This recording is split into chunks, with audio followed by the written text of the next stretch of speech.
On l'a attendu depuis des années et la suprématie de Saitama n'est plus à prouver dans son combat face à Garou. Mesdames et messieurs, ici Chad et on se retrouve aujourd'hui pour la première review de One Punch Man sur la chaîne, la review du chapitre 163 de One Punch Man, avec une cover qui est juste magnifique, avec un Garou qui est recroquevillé sur lui-même, et je pense que ça va être une règle maintenant. On va pas parler du dessin de Murata à chaque fois, même si on va en parler à chaque fois parce qu'il est juste incroyable. Bien sûr, cette cover reprend l'affiche promotionnelle de la saison 1 de Penny Dreadful. Bon, je vous avoue, j'ai jamais regardé la série, il faut le dire dès le début, mais regardez-moi ça.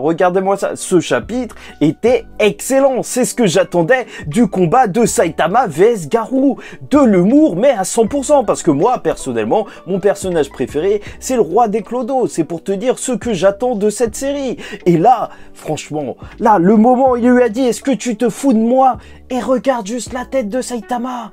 Elle est juste excellente. Le mec, il a même pas besoin de te parler. Tu le détestes déjà, t'as la haine quand tu vois sa tête. C'est un pur troll. Bon, ce chapitre va mettre Garou face à ses contradictions, puisqu'au chapitre d'avant, on l'avait vu justement avec le gamin qu'il n'arrête pas d'aider, et il se transforme de plus en plus en monstre pour répondre à Saitama. Un Saitama qui va lui demander « Mais pourquoi t'es un vilain? En vrai, t'es un héros, non? En plus, tu t'es allié avec un héros, tu vois ?» Ça n'a absolument aucune logique, avec des échanges de coups juste monstrueux. D'ailleurs, je trouve ça assez étrange parce que à un moment, on dirait limite que Saitama il fait des prises. Pour moi, c'est pas du tout le genre de personnage à faire des prises, sauf s'il s'est retrouvé dans des positions bizarres à force d'esquiver les coups. Et pourquoi pas? Tu vois que encore la démesure, elle est au maximum, avec des attaques qui sortent n'importe quoi, tueur de divinité sur le sol, blablabla, ça explose Saitama, et ça ne lui fait surtout rien du tout. Le Saitama qui va se rendre compte qu'en fait Garou utilise de l'art martial. Ah oui, encore une fois, à chaque fois c'est un choc pour Saitama de voir quelqu'un se battre. Franchement, c'est cool de voir qu'il utilise cet art martial ultime, non pas forcément pour combattre Saitama, mais pour lui trouver des parades, pour esquiver ses coups. Et ça, c'est cool parce qu'on parle quand même de Saitama, One Punch Man, le mec est censé t'éclater juste en un coup, même s'il résiste à quelques coups. Là, au moins, la technique de Garou, il lui permet de résister à Saitama en esquivant ses coups. Et alors que même Garou va nous expliquer la faiblesse de Saitama, qui est en fait très facile à lire, puisqu'il n'utilise pas de technique particulière, et donc, en théorie, on devrait pouvoir riposter. Alors il va lui lâcher un coup, mais un coup dont la démesure est à la hauteur du dessin de Murata. C'est juste n'importe quoi. Tu vois 3 immeubles carrément qui s'envolent. Tu vois, ils sont en train de sauter les immeubles. Ça n'a absolument aucun sens. Et c'est ça qu'on kiffe dans One Punch Man. Garou va alors soulever un point qui est assez intéressant. C'est qu'il va nous dire que, en fait, c'est vrai, même si Saitama a renforcé son corps, en théorie, ses organes, ses organes internes, ils peuvent pas être renforcés. Normalement, il devrait s'en prendre plein la gueule, sauf que ça ne lui fait absolument rien, alors que Garou est en train de nous raconter ça, et le pire, c'est que t'auras ce gag tout le long du chapitre, mais lourd, mais drôle, où, justement, Garou va sauver des gens sans le vouloir, parce qu'en fait, il a libéré des gens qui se trouvaient cachés sous les immeubles, ou je sais pas quoi, dans des bunkers. Et au final, voilà, héros malgré lui, c'est ça l'histoire de Garou. Avec ce Saitama qui dit « Non mais, me remerciez pas, remerciez-le ». Tu vois qu'il fait tout vraiment pour énerver Garou avec la meilleure page de ce chapitre, mais je t'en ai déjà parlé avec ce regard. Mais franchement, cette page, elle est magnifique. Vraiment, ma page préférée. Hein. Incroyable. Et à ce moment-là, dans sa rage, justement, Garou, il va se transformer en monstre encore plus géant, avec des ailes et tout tabasser, et surtout éclater Saitama sur une montagne. Plutôt sur un volcan, et en fait, c'est le volcan qui va se prendre ce coup, et la lave va être déviée. Bon. Ça veut dire qu'il a encore une fois sauvé des civils malgré lui, mais surtout que Saitama est encore plus résistant qu'une montagne. En vrai, est-ce que c'est surprenant? Non, en vrai, pas du tout. Et le chapitre se terminera sur un Saitama qui dit à Garou qu'il a un véritable instinct de héros comme King. Tu vois que vraiment, tout ce chapitre, il tournait autour de ça, en fait, renforcer l'idée que Garou est un héros, même s'il ne le veut pas.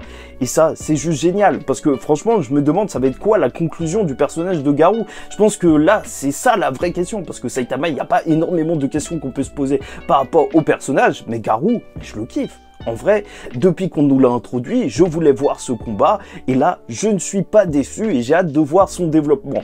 Après, bien sûr, on peut se dire, ah ouais, c'est bientôt la fin du combat, et tout, Garou, il semble avoir tout donné, mais ne nous avançons pas trop vite, quand même, les combats dans One Punch Man durent assez longtemps contre les boss finaux. La dernière fois, je crois, la meuf qui avait des pouvoirs télépathiques, ou je sais pas quoi, non, télékinésiques, bah son combat, il a duré environ 8 chapitres, je crois, donc là, il faut s'attendre, vu que ça fait que 2 chapitres, grosso modo, qui sont en train de se battre, à ce que ça dure encore très longtemps. Et ça, c'est pour notre plus grand plaisir. C'est pour ça qu'il y a énormément de personnes qui lisent le webcomic de One, en fait, justement, la source originelle, et ensuite, Murata, il redessine tout ça. Sauf que, vous inquiétez pas, n'oubliez pas qu'il y a énormément de changements. Parce que, en fait, Murata, il va pas juste redessiner, mais il va aussi essayer de raconter une histoire à travers le manga et rajouter des gags. Apparemment, même les gags où il sauve des personnes sans faire exprès, ça a été rajouté par Murata, et c'est vrai que ça apporte quelque chose à l'histoire, même si c'est ridicule, enfin, on va pas se mentir. Et n'oublions pas aussi qu'il cache des transformations en plus que du webcomic, parce que dans le webcomic, par exemple, il n'y avait pas le sperme platine après le sperme doré. C'est chaud quand même de dire ça. Je me rends compte que je sais même pas ce que je raconte quand je parle de One Punch Man. C'est gênant. J'espère que personne n'a entendu ça chez moi parce que c'est chaud.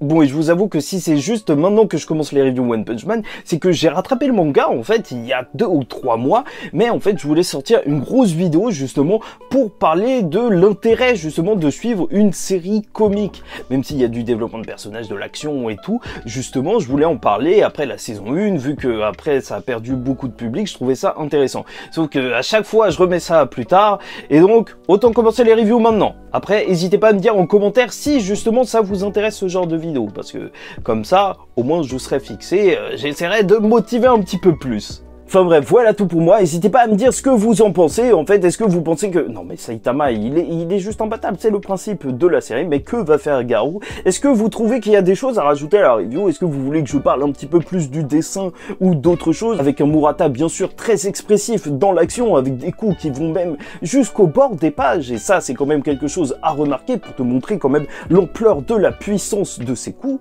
N'hésitez pas à me dire ça. Likez ou dislikez la vidéo si ça ne vous a pas plu. Abonnez-vous si vous voulez qu'on parle encore de One Punch Man. De toute façon, je vais voir en fonction des vues et tout. Sinon, on en parlera sur la chaîne secondaire. Je vous avoue que cette review, elle arrive un petit peu tard. Le chapitre, il est sorti mercredi, mais je savais pas trop quand la sortir, et donc, pourquoi pas. Mais normalement, je pense que je les ferai plus le mercredi après la sortie du chapitre. Et bon, en attendant la suite, je vous dis, tiens tout le monde, c'est une grande histoire qui commence. Les reviews One Punch Man. Faites très attention à vous, et surtout, paix sur vous.